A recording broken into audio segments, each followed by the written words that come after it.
Hello, welcome to today's episode of History, and today we're going to be talking about the rise of the samurai. And yesterday I talked about a man named Minamoto Yoritomo.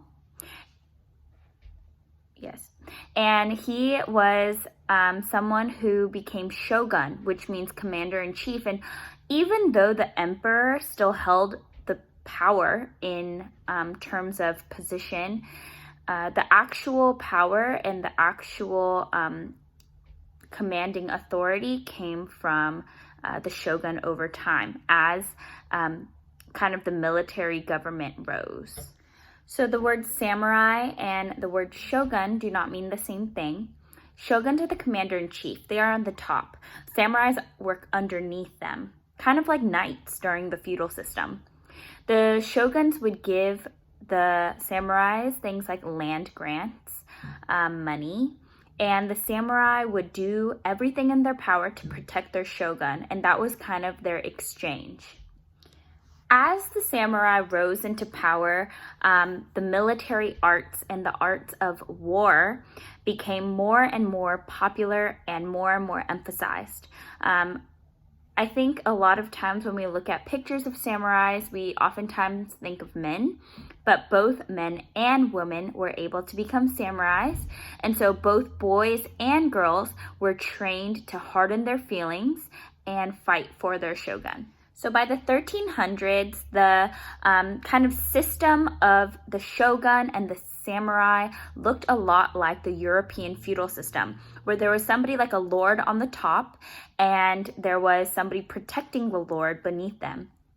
And so by the 1300s, the shogun ruled over samurai with the help of a group of people known as daimyos. And daimyos kind of ruled with the shogun, but also expected to receive money and land from their shogun that they were working for.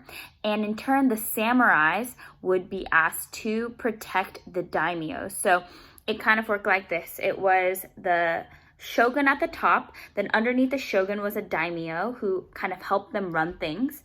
And then underneath the daimyo is the samurai, and money flows downwards and protection flows upward. Daimyos also expected to have their loyalty and their honor exchanged with positions in government, like administrative positions. And daimyos over time actually overpowered the shogun. Because they had so many samurai underneath them, they were able to then run their own village once they had enough money, run their own land with their own samurais. And so the position of shogun or the commander-in-chief wasn't really necessary because the daimyos were running the show anyways.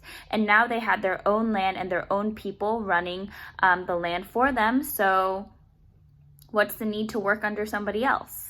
But as you can imagine, over time, there became more and more daimyos. And as there became more and more daimyos, greed increased, being power hungry increased. And so because there were so many daimyos, they were all fighting against each other for land, and Japan quickly fell into chaos. So over time, there were a lot of bloody battles, and amidst the bloody battles, a skilled group of generals defeated their rival daimyos and kind of reestablished the military government during this time. In 1603, the last of these skilled generals, whose name was Tokugawa Ieyasu, created a new capital for Japan in a city called Edo, which is current-day Tokyo. During this time, the power was re-administered to the shogun. I know before I said that daimyos took more control than the shogun did because the power that the shogun had didn't have much meaning after daimyos kind of got rich and started to have their own samurais.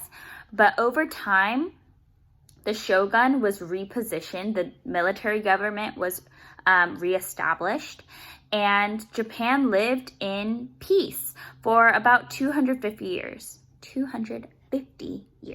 So over these 250 years, the samurais worked directly under the shogun, and that's when the role of the samurai really came into full flower, meaning that's when the role of the samurai became very concrete, and they kind of perfected the ideal of the samurai. So we're going to take a look tomorrow on what the role of the samurai looked like.